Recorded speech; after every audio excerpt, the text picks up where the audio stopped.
Okay, fine. So I think it's already 11:56, and we have another 15 minutes to go. Okay, so 20 minutes approximately.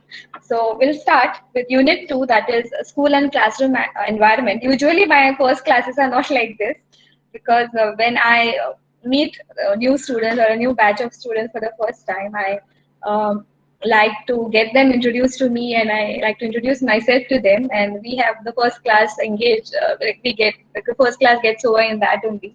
But now, because of this new normal, we are not able to see each other, and I have to just recognize you by the names by which you are joining in. Okay, but this is also an experience, and I wish that we all will meet very soon and we can see each other uh, and discuss and get ourselves introduced to each other.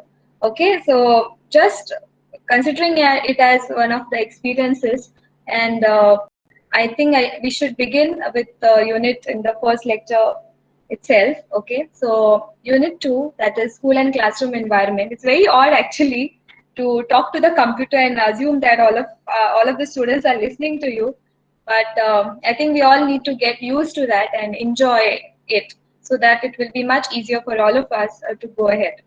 Okay, so let us start. That is Unit 2, School and Classroom Environment. So in this unit, I'm starting with the first subtopic, that is 2.1, which is school as an institution with an environment of its own. Okay, just read the, I think some students are joining in now. Okay. So if you read the subunit 1, that is subunit 2.1, which is school as an institution with an environment of its own. So what do you think about it? What it means to you? What is the meaning that you can take from this? You can answer my questions in the chat box, because if you unmute and if you talk, it might affect our bandwidth as well. So see to it that you type your answers in the chat box. So my question is, what do you understand by the title of the subunit? That is school as an institution with an environment of its own. Anyone? What it means?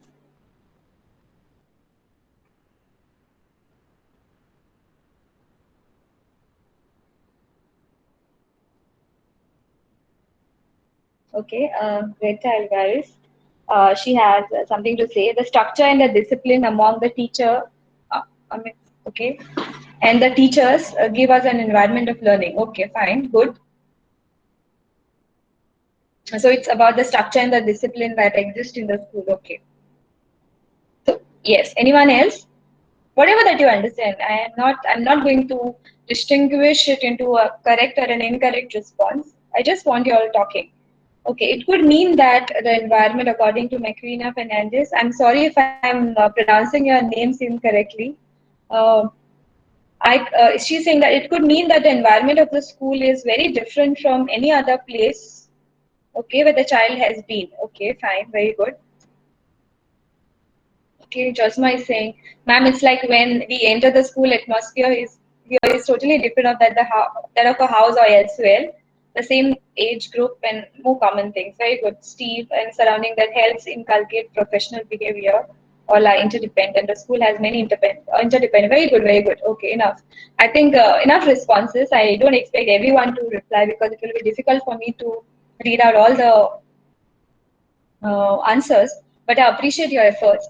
Okay, so to start with, I think all of you all would agree that each school, okay, or each institution, or for example, every place has its own environment, isn't it? Your home environment will be different than your school environment.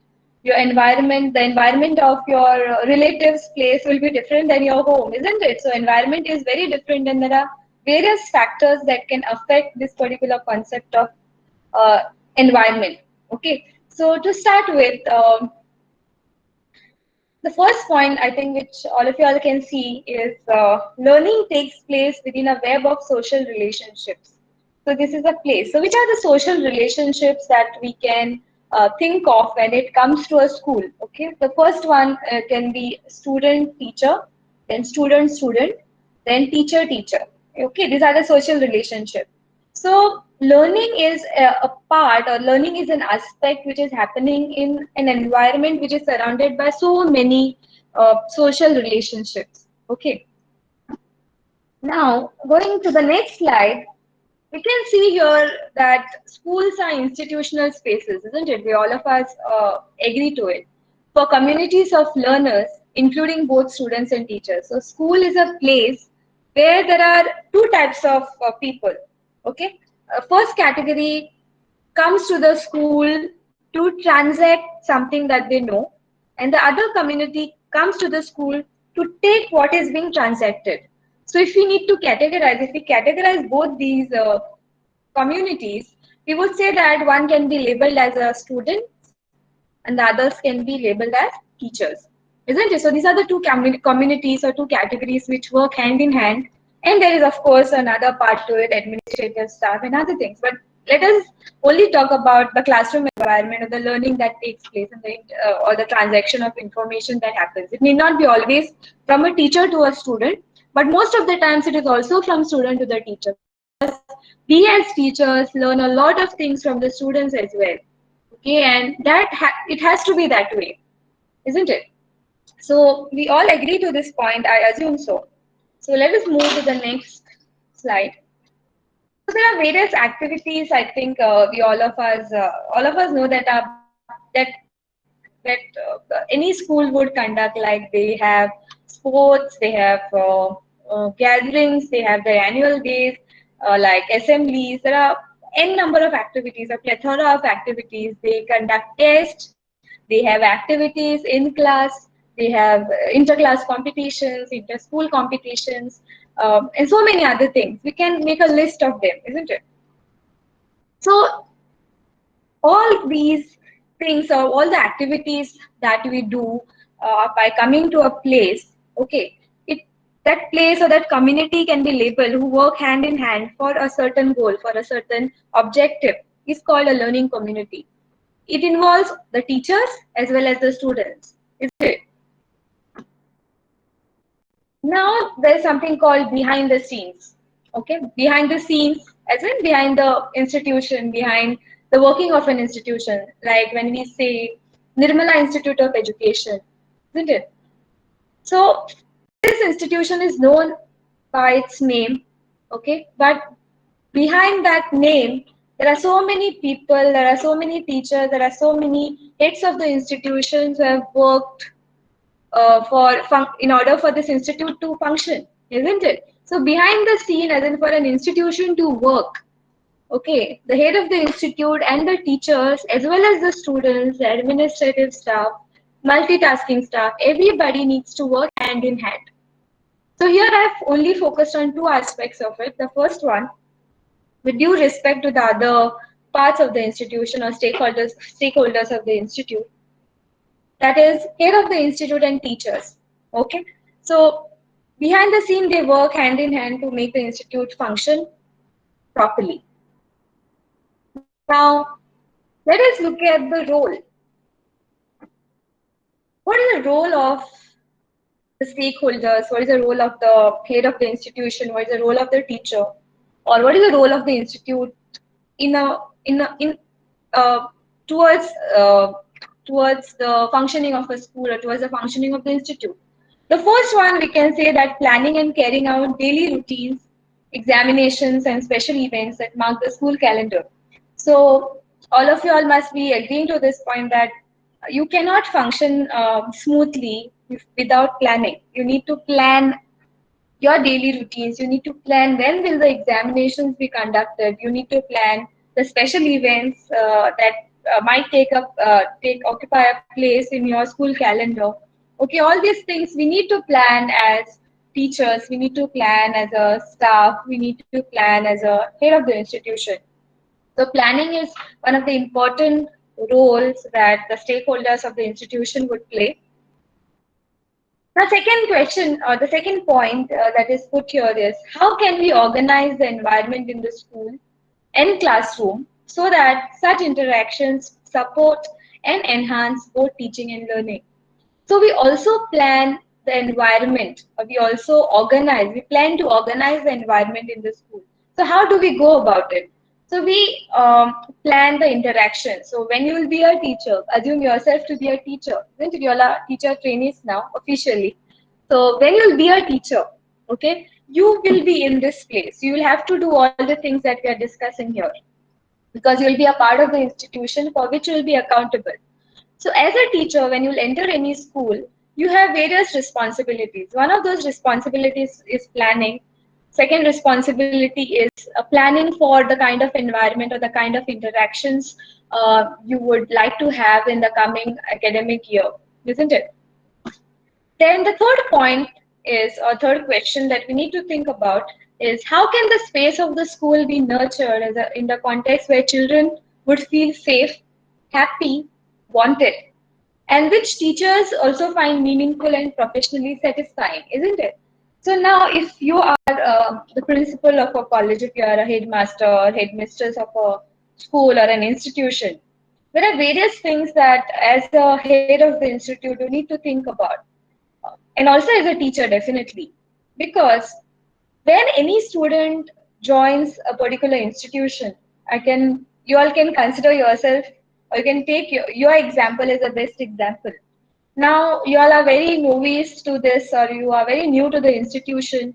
You are very excited to know about how this institute functions, who are the teachers, how they teach, what are the courses or what are the subjects that are being offered in the institute, how are the classes, how big are the classes, what are the facilities that are available, whether the teachers are approachable or not, should I behave, or all there are so many things that must be coming to your mind. So you are thinking about an institution in this perspective, but if you think of the other side, the other part of that particular situation as a teacher or as a head of the institution, um, our perspective of looking at the new students is very different. In a way, we always want to make the new children or new students who are joining in, who are registering in our school or taking admission in our college, we want them to feel safe. We want them to feel happy about where they are. We want them to feel wanted, isn't it? We want to create that belongingness to our institute. And this is not only for with us. This is with every institution. This is with every school who is working honestly and efficiently towards making this happen. Okay, so and the second part of it, wherein we are saying that we need to see to it that the space is meaningful and professionally satisfying for the teachers. Okay, this is an aspect of about which we can discuss a bit later, because you are still not at that point wherein you have set a certain expectations.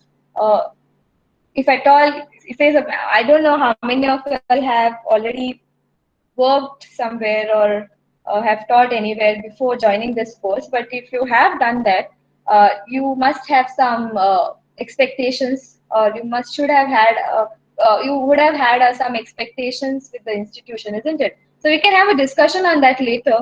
For now, just look at the role in terms of 3 points, that is planning, organizing the environment and the interactions, and the third is providing them a space, them as in the students, wherein they can feel safe, happy, and wanted, and creating a space which is meaningful and professionally satisfying for the teacher. So these are the roles a school or the stakeholders of the school need to work on.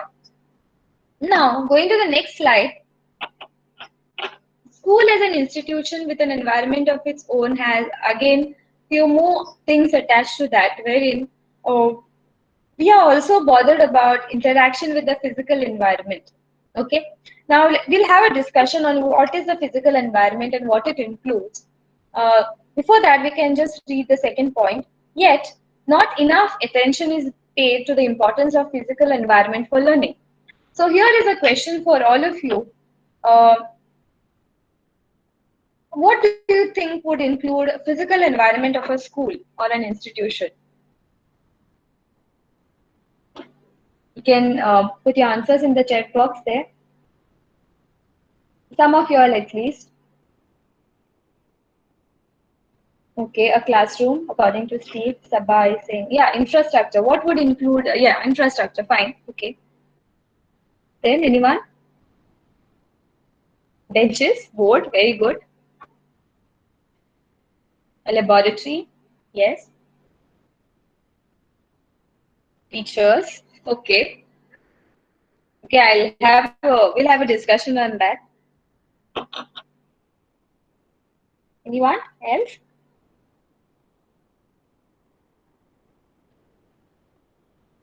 Seating library, very good. Ashwarya Fatti is saying teachers along with the students, fine. Materials used for teaching according to Derrida. Okay, fine. Uh, good. Okay. So let us see what does this term physical environment actually mean sometime later. Smart classrooms, okay. According to Ria again, Ravina is saying easy access to all resources. Fine. I think we can stop here. Um, so let us see what are the situations that actually prevail in a school setting. Okay. Before getting into the physical environment, of which you all have a pretty good idea of, we just need to polish those concepts or the ideas that you have about it. So, going ahead with the third slide or the third aspect, that is situations that are existing in the current times. I think you must have seen this already, or you have experienced it as a student as well. That often classrooms are overcrowded with no alternative spaces to learn. Okay, for the students who are coming from the elite schools, I don't think so. Those would have seen such uh, what do you call problems in terms of the space. But most of the students, I feel, are coming from the schools or coming from an institution wherein space is always an issue. Okay, and the classes are always overcrowded. They have more number of students for a single teacher. There's something called a teacher student ratio, which is always exceeding than the standard one, which is given by the policies or which is stated in the different policies. Okay, so often classrooms are overcrowded. We all have experienced that. They are not attractive, okay, inviting or sensitive towards children's need. So this is also one of the things that is noted or noticed even today, in spite of us being talking about the changes that are brought into the system of education at school level, at secondary level, and all of that. There are various schools and there are various institutions. We are still not having proper classes. Forget about them being attractive. They do not have proper sitting arrangement. They do not have benches for the students. There are still schools in which students sit on the floor and the teachers do not have even a blackboard to use. Okay, there are various cases. We can have a elaborated discussion on that maybe in the next class. We have only a minute to go. Now, the third point is inappropriate school design may drastically affect teachers' productive output and classroom management. Okay, since we have not discussed in detail about the concept of classroom management, I would not go in much detail with that part of the point, but I would definitely like to say something about the first one, that is uh, the school design or the way the school is structured or the way the school is made available for the teachers and students. If it is not proper, if it is not suiting the uh, system of education system that we wish to have, then it definitely can affect teachers productivity and also the other aspect, that is classroom management. Okay, so I think I need to stop here, and we can continue with this class in the this topic in the next class maybe. So if you all have any doubt till now, you can please put a message in the chat box. If not, uh, you can leave the meeting and get ready for the next class. And I would like to